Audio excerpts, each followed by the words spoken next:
Speciality hospitals Chennai మరియు Bhubaneswar corporate hospital నందు అపూర్వమైన అనుభవం కలిగి బుచ్చిరెడ్డిపాలెంలో వైద్య సేవలు అందిస్తున్న doctor Gous Mohiddin MDS KM super speciality hospital 19 సంవత్సరాల అనుభవం, పరిశోధన, నిపుణత కలిగిన డాక్టర్ల బృందంచే అడ్వాన్స్డ్ జర్మన్ థెరపీ ద్వారా చికిత్స.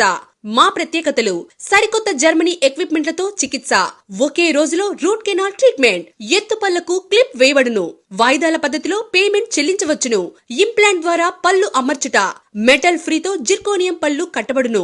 ఈహెచ్ఎస్ ద్వారా రాష్ట్ర ప్రభుత్వ ఉద్యోగులకు మరియు వారి కుటుంబ సభ్యులకు ఉచిత దంత వైద్యం. డాక్టర్ కాసింబి ఎంబీబీఎస్ డిజివో, కాన్పులు మరియు గర్భకోశ వ్యాధి నిపుణులు, పిల్లలు లేని వారికి ప్రత్యేక చికిత్స, సాధారణ ప్రసవాలు మా ప్రత్యేకత, గర్భసంచి సిజేరియన్ ఆపరేషన్స్ చేయబడును. ప్రభుత్వంచే అనుమతించబడిన ట్యూబెక్టమీ, పిల్లలు లేకుండా ఆపరేషన్లు చేయబడును. అల్ట్రాసౌండ్ స్కాన్ సౌకర్యం కలదు. అనుభవం కలిగిన ల్యాబ్ టెక్నీషియన్ వారిచే ప్రత్యేక విభాగముల నందు రక్తము, మలము, మూత్రము, ఇంద్రియ మరియు థైరాయిడ్ హార్మోన్ పరీక్ష చేయబడును. అనుభవజ్ఞులైన నర్సింగ్ స్టాఫ్ మా ప్రత్యేకత. సంప్రదించండి KM super speciality hospitals, global Nagar, Bombay road, Buchireddypalem, Nellore జిల్లా. Welcome to Jana times. చంద్రబాబుకు ఆస్కార్. ఎస్, అవుననే చెప్పాలి. చంద్రబాబు నాయుడుకు త్వరలో ఆస్కార్ అవార్డు ఇవ్వనున్నట్టు మనకు విశ్వసనీయ వర్గాల ద్వారా సమాచారం అందింది. అది ఎందుకనగా 40 years ఇండస్ట్రీ అని చెప్పుకొని వచ్చే చంద్రబాబు నాయుడు గారు రాజకీయాన్ని నటనగా మార్చి ఆస్కార్ అవార్డు అందుకోబోతున్నాడని చెప్పి మనకు విశ్వసనీయ వర్గాల ద్వారా సమాచారం అందింది. అది ఎందుకనగా నందమూరి తారక రామారావు, స్వర్గీయ నందమూరి తారక రామారావు దగ్గర నుంచి పార్టీ లాక్కున్నప్పటి నుంచి 7 సార్లు పోటీ చేస్తే 7 సార్లలో పొత్తు లేకుండా కాలు బయట పెట్టని ఏకైక భారతదేశంలో సింహం ఎవరంటే అది చంద్రబాబు నాయుడు గారు అని చెప్పి మనం ఖచ్చితంగా చెప్పుకోవచ్చు. ఇదే క్రమంలో ఇటు రక్త సంబంధికులైన ఎవరిని కూడా, ఇటు బావమర్దులను కానీ, అటు తోడళ్ళులను కానీ, కుటుంబాన్నే రాజకీయంగా ఎదగనీయకుండా చేసిన ఘనత కూడా చంద్రబాబు నాయుడుకు ఉందని ఆస్కార్ కమిటీ వాళ్ళు గుర్తించారు. ఎంతో నేర్పరితనంతో చుట్టుపక్కన ఉండే బంధువులు మొత్తాన్ని స్వయాన తన తమ్ముడిని కూడా తొక్కేసిన వైన అందరికీ తెలిసిన విషయమే. అది కూడా ఆస్కార్ కమిటీ గుర్తించింది. అంతేకాకుండా వంగవీటి మోహన్ రంగాను హత్యలో, వంగవీటి మోహన్ రంగా హత్య కేసులో చంద్రబాబు నాయుడు కూడా ఉన్నారని చెప్పి నాదెండ్ల భాస్కర్ రావు చెప్పిన విషయం అందరికీ తెలిసిన విషయమే. తండ్రిని చంపి కొడుకుని రాధాను హత్తున చేర్చుకున్న మంచి మానవత్వం గల వ్యక్తిగా కూడా చంద్రబాబు నాయుడిని ఆస్కార్ కమిటీ గుర్తించిందని కూడా మనం చెప్పుకోవచ్చు. స్వయాన బావమర్ది నందమూరి హరికృష్ణ గారు చనిపోయిన క్రమంలో కేటీఆర్ గారితో పొత్తుల గురించి చర్చించిన విషయం కూడా ఆస్కార్ కమిటీ గుర్తించింది.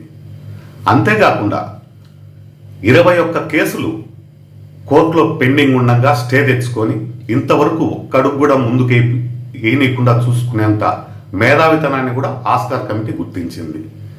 అంతేకాకుండా 6 లక్షల కోట్ల రూపాయల అమరావతి భూకుంభకోణం, అది ఒక్క అడుగు కూడా ముందుకు వేయనీయకుండా చంద్రబాబు నాయుడు ఎంతో నైపుణ్యంతో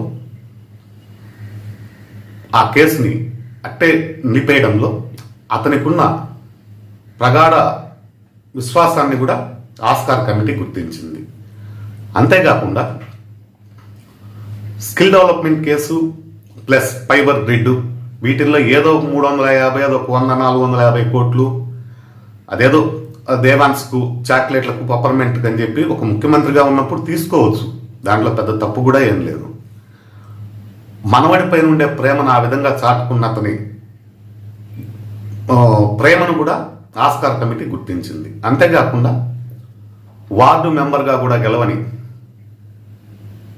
తన కుమారుడైన నారా లోకేష్కి 3 శాఖలు అప్పగించి అతన్ని మంత్రి చేయడంలో పుత్రవాత్సల్యాన్ని కూడా ఆస్కార్ కమిటీ గుర్తించింది. ఇవే కాకుండా తన సతీమణి నారా భువనేశ్వరి గారు కూడా 2% అమ్మితే మాకు 400 కోట్లు వస్తాయి, చాక్లెట్లకు, పప్పర్మెంట్లకు మేము తీసుకోవాల్సిన అవసరం ఏంది అనే విషయం కూడా పబ్లిక్గా చెప్పడం, హెరిటేజ్ సంస్థలో 2% అమ్మితే చాలని చెప్పి తనతో పాటు తన సతీమణి కూడా ఎంతో భర్తకిచ్చే ధైర్యాన్ని ఆస్కార్ కమిటీ గుర్తించింది. ఇవే కాకుండా భారతదేశంలోనే ఏ పొత్తు లేకుండా ఇంతవరకు పోటీ చేయని ఏకైక వ్యక్తి నారా చంద్రబాబు నాయుడు గారని చెప్పి మనం ఖచ్చితంగా గుర్తించవచ్చు.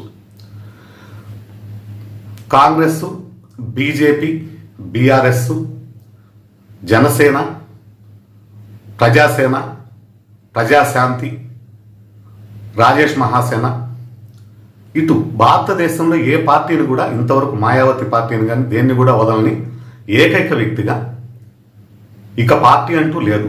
అంటే ఒక వైసీపీ ఉంది, వైసీపీలో కూడా అతను ఆల్రెడీ పొత్తు పెట్టుకున్నాడు. అది ఎలాగంటే 2014, 2019లో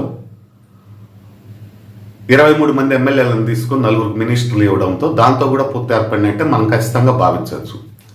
ఇన్ని విలువలు కలిగిన వ్యక్తికి ఆస్కార్ రావడంలో పెద్ద విషయం ఏం కాదని చెప్పి తెలుగుదేశం నాయకులు కానీ కార్యకర్తలు కానీ భావిస్తూ ఉన్నారు. ఇక జూన్ 4వ తారీఖు డబల్ ధమాకా ఏర్పడే పరిస్థితి ఉంది.